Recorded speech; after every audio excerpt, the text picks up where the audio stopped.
Buenas tardes con todos y todas. A nombre del Ministerio de Educación les damos la bienvenida a este webinar titulado Continuidad académica y equidad, prevención de la interrupción de estudios universitarios. En este espacio exploraremos estrategias y acciones clave para enfrentar uno de los principales desafíos de la educación superior en nuestro país, que es prevenir la interrupción de estudios universitarios. Sabemos que esta problemática afecta especialmente a estudiantes en situación de vulnerabilidad. Por ello abordaremos temas fundamentales como la identificación temprana de riesgos, el diseño de intervenciones efectivas y el fortalecimiento de la equidad y calidad de la educación superior.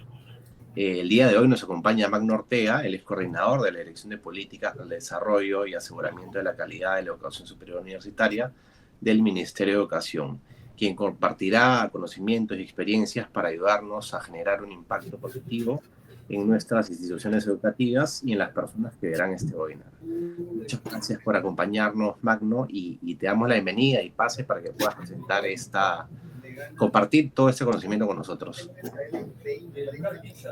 ¿Qué tal, Fernando? Muchas gracias. Buenas tardes con todos. Como bien comenta Fernando, lo que voy a explicar a continuación es un poco la experiencia que se ha tenido desde el Ministerio de Educación a través de los años en el tema de la prevención de interrupción de estudios y como resultado justamente tuvimos la presentación y aprobación de los lineamientos aprobados por la Resolución Viceministerial 095-2024. Entonces, con eso comienzo a dar la presentación. ¿Me confirman, Fernando, que ya estoy con mi pantalla compartida, por favor? Listo, muchas gracias. Entonces, ¿por qué es importante prevenir la interrupción académica? Y esto también está especificado dentro de los lineamientos, ¿no? Porque dado que en el Perú la interrupción está volviendo a sus tasas de normalidad, porque generalmente teníamos una interrupción entre 11, como ven ahí, entre 11 y 14%. ¿Por qué digo que está regresando un poco a la normalidad, aunque no es un evento o un fenómeno que se desee en los estudios universitarios? Porque esta tasa de interrupción se vio aumentada el 2020 justamente y 2021 justamente por el evento de la pandemia generada por el COVID-19. Entonces, sí es importante porque visualiza un fenómeno que también forma parte de la Política Nacional de Educación Superior, justamente el fomentar la permanencia de los estudiantes en el sistema universitario, ¿no? Entonces, con eso tenemos que tener en claro cuál es el concepto de interrupción de estudios. Entonces, de acuerdo a esta normativa nacional, consideramos interrupción de estudios al cese de la matrícula sin haber culminado el programa académico. Entonces, puedo estar en primero, segundo, tercer, quinto ciclo, etcétera, sin haber culminado el programa académico y contar con un cese, que puede variar en la temporalidad, que justamente pueden ser esta interrupción temporal o definitiva, ¿no? Y esta influencia, como comento en la diapositiva, es por diferentes causas o motivos, ¿no? Entonces, es importante reconocer las tasas de interrupción en el sistema universitario. Acá y en el documento de política, la RBM aprobada el año pasado, establecíamos ejemplos, o más que ejemplos, la estadística del 2020, 2021 y 2022, que acá lo pueden verificar en la lámina. Sin perjuicio de ello, en un esfuerzo también de la Dirección General de Educación Superior Universitaria, hemos logrado hacer un compendio de información estadística que se encuentra en el escale del Ministerio de Educación. Entonces, también la invitación a ustedes, público, que puedan acceder a la página del escale, que cuenta justamente con esta información que acabamos de subir, en la cual van a poder encontrar tasas de interrupción por tipo de gestión pública o privada, incluso por universidades, ¿no? Entonces, ahí la invitación está hecha. Justamente este era un poco el marco del 2024 con el cual habíamos estado trabajando, pero ya contamos con estadística abierta que pueda ser utilizada por todos ustedes. Entonces, el ARBM 095, que aprueba justamente estos lineamientos para la promoción de la prevención de estudios, se basa en documentos o en normativa establecida. para comentarles un poco que el 2021 se actualizó el reglamento de la Ley General de Educación.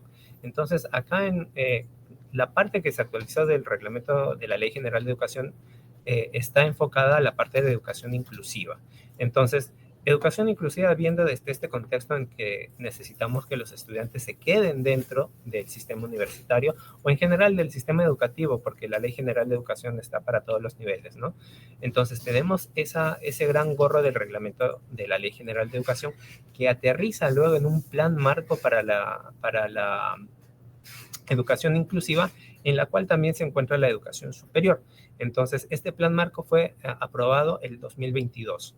Entonces, en este plan marco se establecían ciertas tareas que cada una de las direcciones del Ministerio de Educación tenía que realizar. Entre ellas, para la DIGESU estaba justamente la elaboración y aprobación de estos lineamientos para la prevención de interrupción. Entonces, como podemos ver, es un gran gorro que tiene el Ministerio de Educación para poder realizar acciones, entre las cuales se encuentra la aprobación de estos documentos que son orientaciones. Nuevamente, los lineamientos tienen carácter orientativo, que quiere decir que sirven de guía a las universidades. No es un lineamiento de obligatorio cumplimiento, sino que las universidades pueden recoger esta suerte de guía, de acciones específicas que pueden realizar para que puedan fomentar la educación inclusiva y la prevención de interrupción de estudios en sus casas de estudio. Entonces, considerando esto, el propósito justamente de la RBM 095 es establecer acciones institucionales que puedan realizar las universidades que permitan justamente reducir la interrupción.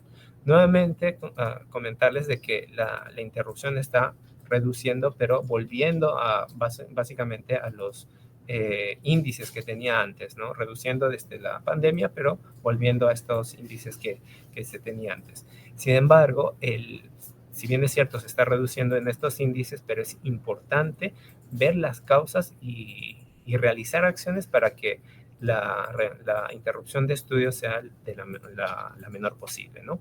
Entonces, ¿cuáles son los principales componentes de los lineamientos? Son 4 los principales componentes, que es la de identificar, diseñar, plan de trabajo, implementar. Este enfoque tiene el enfoque de la mejora continua, donde primero identificamos y diagnosticamos a todos los estudiantes con riesgo de interrupción. Entonces, ¿para qué nos sirve identificar a estos estudiantes? Porque de acuerdo a las características específicas de estos estudiantes, se diseñan intervenciones para reducir el riesgo de interrupción de estudios. Con este diseño se realiza un plan de trabajo, esto es lo que indica las orientaciones, y este plan de trabajo se debe de priorizar justamente a la identificación de estos estudiantes, ¿no? Y luego implementar estos arreglos institucionales, este plan de trabajo que nos va a permitir nuevamente identificar para ver si es que los estudiantes en riesgo de interrupción siguen siendo los mismos, han bajado las tasas, etcétera, para poder tener este círculo de la mejora continua, ¿no? Con ello, ¿quiénes son los estudiantes en riesgo de interrupción? En general son todos los estudiantes, sin embargo, hay algunos que sí tienen un riesgo un poco mayor, que son los que, por ejemplo, presentan dificultades económicas, bajo rendimiento académico, problemas de salud mental o barreras territoriales, entre otros. Entonces, acá estamos dando como que una amplia gama de quiénes son los estudiantes que tienen riesgo. Por eso que es súper importante que las universidades, cada casa de estudio, pueda hacer una identificación de cada uno de los estudiantes con las características específicas para saber cuáles son las acciones que se deberían desarrollar para poder bajar las tasas de interrupción. En ese contexto, ¿cómo identifico el riesgo de interrupción? Justamente las universidades deben desarrollar sistemas que le permitan el monitoreo de estos indicadores claves, como por ejemplo la asistencia, los rendimientos académicos, las condiciones socioeconómicas. Entonces, porque al contar con esta información oportuna va a permitir a las universidades poder realizar este primer proceso de identificar por cada una de las características que puedan llegar a tener los estudiantes. Entonces, luego de eso, ¿qué estrategias de retención estudiantil puedo realizar? Hay N estrategias de acuerdo a las características de cada uno de los estudiantes. Si, por ejemplo, tienen riesgo de interrupción por cuestiones económicas, pueden realizar una ampliación de becas, créditos educativos, ayudas económicas, pero sin embargo, no solamente el tema pasa por las cuestiones económicas, sino también por ejemplo, el fortalecimiento del servicio de tutoría en caso de los estudiantes vean, pues, se hace el seguimiento y el diagnóstico en que tengan bajo desempeño académico. Entonces, a los estudiantes que por bajo desempeño académico puedan dejar los estudios, poner los servicios de tutoría a su disposición con ciertas estrategias específicas para que puedan utilizar las mentorías, la atención de salud mental, entre otros. Nuevamente, acá solamente estamos dando un ejemplo pequeño de todas las estrategias que puedan realizar las universidades, que se encuentra un poco más detallado en los lineamientos, pero el motivo de la exposición de estas estrategias acá en el webinar era para que podamos tener un ejemplo general o ejemplos generales de lo que se plantea o se puede llegar a plantear dentro de los lineamientos. Ahora, opciones para la mejora de la permanencia. Las universidades deben implementar modelos híbridos, educación a distancia, horarios flexibles. Nuevamente, todo esto de acuerdo a lo que ellos diagnostiquen en la verificación de los estudiantes. No todos son por cuestiones académicas, sino pueden ser por cuestiones de carga de trabajo, etcétera, que puedan hacer que la universidad, en el marco también de la gestión académica, pueda establecer estas formas de dotar el servicio educativo, ¿no? Eso sí es súper importante, siempre garantizar la sostenibilidad de las estrategias, porque en ciertas ocasiones las universidades tienen una muy buena intención y hacen una estrategia que de repente lo hacen 1 o 2 años. Lo importante acá, dentro de las recomendaciones que se hacen a las universidades en estos lineamientos, se enfatiza que se deba de garantizar la sostenibilidad de estas estrategias, de que, como se diría comúnmente, que no sea pan de un día, sino que pueda realizarse estas estrategias con la continuidad financiera, normativas, etcétera, ¿no? Para que se pueda establecer como una política institucional, porque estas ya deberían ser políticas de cada casa de estudio, ¿no? Ahora, ¿cuáles son los retos para la implementación de estos lineamientos? Hay barreras de diferentes tipos. Hay las barreras, por ejemplo, estructurales en la gestión universitaria, en las cuales se puede llegar a contar o no con información y desde ahí comenzar. La necesidad de articulación, ¿no?, entre las universidades y el Estado, inclusive la necesidad de articulación en la misma universidad, porque a veces los servicios de acceso al estudiante, o por ejemplo son las oficinas de admisión, no tienen mucha comunicación con las de bienestar universitario, con los de las agencias académicas, etcétera. Entonces necesitamos que la universidad tenga esa articulación, y también la articulación con el Estado, con el Ministerio de Educación, con el Ministerio de Economía, de ser el caso de universidades públicas, ¿no?, en las cuales se puedan sustentar las necesidades para poder implementar justamente lo establecido en los lineamientos. Y sobre todo un monitoreo y evaluación constante. Como hemos visto, la mirada que tienen estos lineamientos es de un esquema de la mejora continua, porque sin el monitoreo y evaluación constante de la implementación de las estrategias que establezca la universidad, no se va a poder verificar los impactos que tengan estas estrategias sobre los estudiantes, ¿no? Entonces, ¿cómo fortalecemos la continuidad académica? La interrupción de estudios, como bien comentamos ahí, estudios universitarios, es un desafío nacional que requiere un enfoque integral.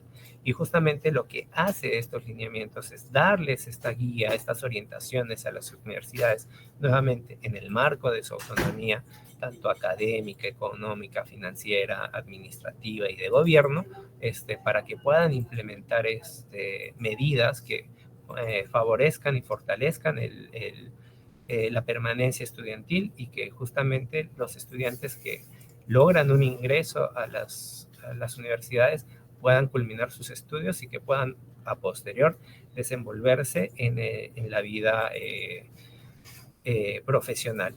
Nuevamente es un trabajo que comenzó desde el año 2021, incluso 2020, porque se vio un aumento justamente en la tasa de interrupción, que hizo que el Ministerio de Educación, a través de la Dirección General de Educación Superior Universitaria, comience a tomar en consideración cuáles eran las causas que estaban haciendo que estos índices aumenten, y justamente por la información con la que contábamos, el Ministerio de Educación en el 2021 y el 2022 pudo financiar chips de conectividad para estudiantes de pregrado y docentes. Entonces, ese es un ejemplo de tantos que desde el Ministerio se realizó.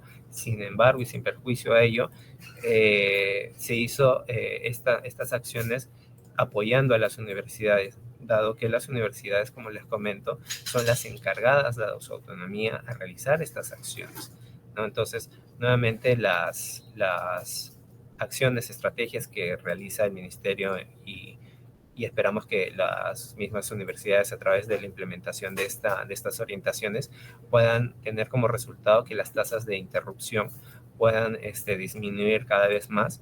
Y nuevamente les hago la invitación a que puedan revisar la información con la que contamos en el Ministerio de Educación acerca de la educación universitaria en la página del ESCALE, ¿no? De esta página administrada por la Unidad de Estadística del Ministerio de Educación, que en trabajo conjunto con la Dirección General de Educación Superior Universitaria ha puesto a disposición esta información, no solamente de tasas de interrupción, sino también van a poder encontrar información acerca de cantidad de matriculados por universidad, por región, y por diferentes aspectos. Entonces, matriculados, postulantes, ingresantes, docentes, administrativos. Entonces, es una gran plataforma y una gran vía en la cual ustedes van a poder también revisar indicadores e información clave con la que contamos en el Ministerio, y que también la ponemos a disposición a todo aquel que necesite hacer uso de esta información.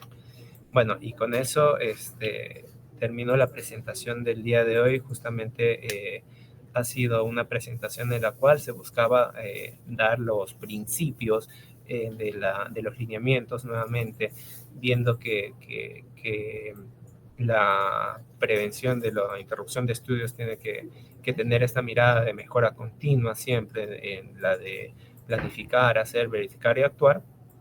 Y bueno, con eso terminaría el día de hoy.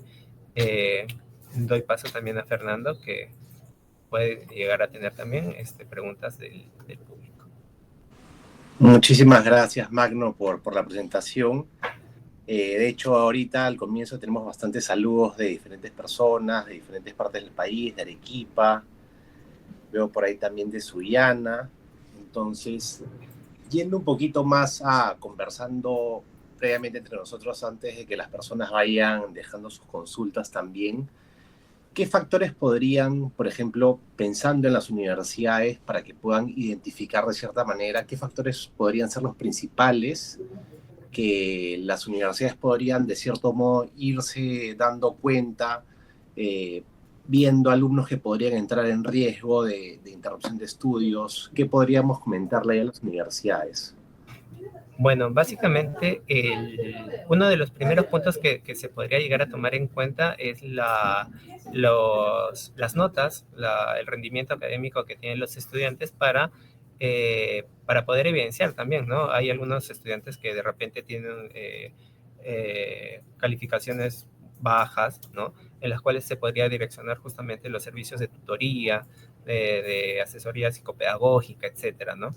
Eso creo que es un primer punto que se puede llegar a considerar. Nuevamente, todas las estrategias que puedan nacer de las universidades tienen que ser basadas en datos, ¿no?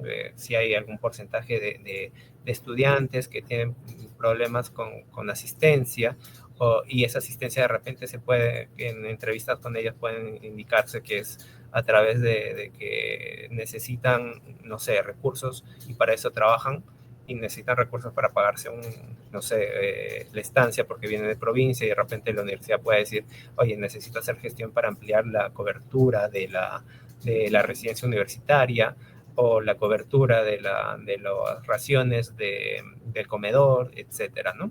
Entonces, siempre lo importante en la línea de la interrupción es tener la información confiable y oportuna, ¿no? Y ahí pensando en los docentes, ¿existe alguna herramienta o capacitación que podrían recibir ellos para también ellos de cierto modo ir identificando esto? Sí, efectivamente, o sea, justamente dentro de las estrategias institucionales, cuando el número te indica, te dice algo, ¿no? Algo está pasando, el número te dice eso, ¿no? Oye, hay una baja eh, participación de los estudiantes en clases.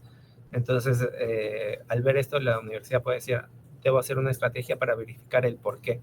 Entonces puede llegar a completar las capacitaciones que pueden llegar a contar los docentes, como para poder hacer un seguimiento a esto, de repente tener un poco más de contacto con los estudiantes para verificar, porque podría llegar a determinarse que el docente pueda llegar a hacer este primer filtro, etcétera. O sea, es un trabajo conjunto justamente de la universidad. Yo estoy dando un ejemplo, que podrían haber otros ejemplos, y justamente es sobre la autonomía que tiene cada universidad el decidir, ¿no? También autonomía basada en los recursos que puede llegar a contar o las estrategias, ¿no?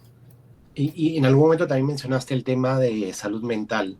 O sea, debería haber también una especie de acompañamiento para estos estudiantes que están pasando por este tema, ¿no?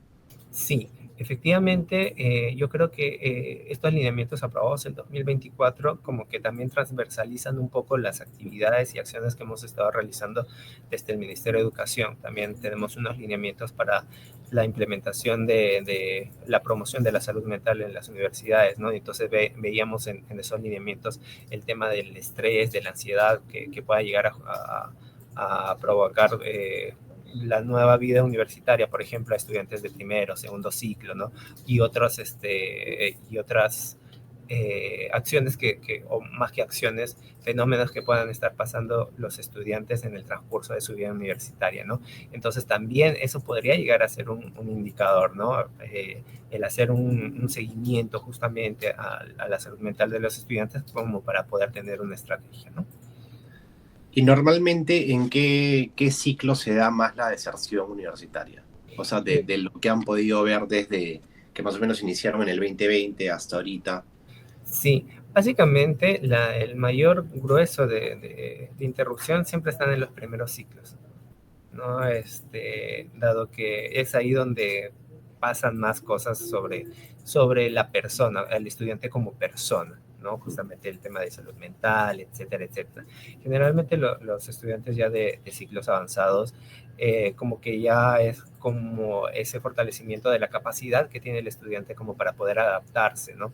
No solamente a la vida universitaria, sino también al entorno y al final eso repercute en que estos estudiantes de últimos ciclos tienen una menor posibilidad de tener interrupción, aunque sí las tienes, no digo que sea cero, pero mayormente la tienen pues los estudiantes de primeros ciclos.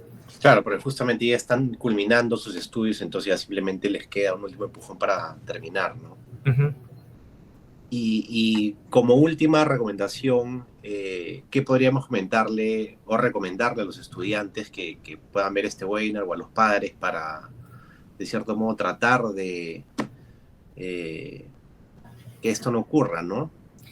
Sí, de hecho, si bien es cierto, los lineamientos son para que las universidades como instituciones puedan realizar acciones, yo creo que también los estudiantes y los padres de familia podrían revisar los mismos como para poder ver qué es lo que podrían llegar obviamente, a solicitar, a verificar en las casas de estudio, qué es lo que se brinda o no se brinda y poder ver la factibilidad de que la puedan ofrecer en la casa de estudios, ¿no? O sea, yo creo que uno conociendo posibilidades que se puedan realizar dentro de las universidades se puede replicar, ¿no?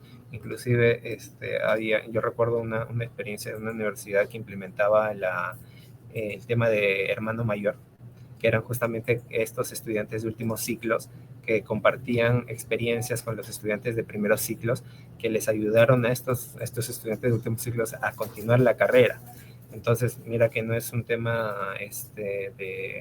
de contratar a alguien adicional o de adquirir más implementos o lo que fuera, simplemente es tener una estrategia en la cual a los alumnos de ciclos avanzados los promocionaban y les daban inclusive algunos créditos adicionales como para poder ayudar justamente a estos estudiantes de nuevo ingreso. Claro, como una especie de mentoría, ¿no? Exacto. Genial. Y ahí a las universidades, ¿qué podríamos recomendarles para ir culminando con este webinar? Yo creo que lo básico que voy a poder recomendar para las universidades es contar con información. Yo les puedo decir, miren, tienen que aumentar las raciones, tienen que aumentar la capacidad de las residencias universitarias o del servicio de transporte o lo que fuera. Pero eso caería en saco roto si es que efectivamente la evidencia no la acompaña. Entonces, y además, yo creo que justamente la información y con las estrategias que tengan las universidades, pueden hacer de que no todo se necesite, como te comentaba, recursos. Por ejemplo, ya como para poder vincular un poco, para el tema de la implementación del servicio para personas con discapacidad, había un caso de una universidad que tenía estudiantes con discapacidad motora que estaban en silla de ruedas, y entonces la universidad decía, oye, es que yo no tengo como para poder adquirir un ascensor, y además es un proyecto, un IOAR, etcétera, etcétera. Entonces, simplemente Pero lo que hicieron fue ahí puede ser fácil como organizarse y mover esas clases al a primer primeros piso. pisos, ¿sí? Exacto. Entonces, las estrategias pueden ser un montón, un montón. O sea, inclusive universidades que de repente sí tenían los recursos pueden implementarla. O sea, el tema, y no quiero decir de que todo tiene que ser con bajo costo, pero el tema Claro, es de cómo la universidad se puede llegar a gestionar, cómo la universidad puede llegar a gestionar las actividades y las acciones dentro de la universidad para hacer cosas, en este caso específico, para la promoción de la prevención de interrupción de estudios, ¿no? genial. Muchísimas gracias, Magno. Gracias por toda esta información compartida. Ahí más adelante te voy a pedir el link que mencionaste para Uh-huh. poderlo pegar en la caja de comentarios. Uh-huh. Y gracias también a las personas que se han conectado con nosotros. Los invitamos a seguir viendo los webinars que vamos a tener durante todo este año. Ya para el 4 de marzo, me parece, arrancamos con el primer ciclo de webinars que será sobre investigación, y así continuaremos todo el año. Muchísimas gracias, Magno, y gracias a todas las personas que conectaron hoy con nosotros. Muchas gracias. Hasta luego.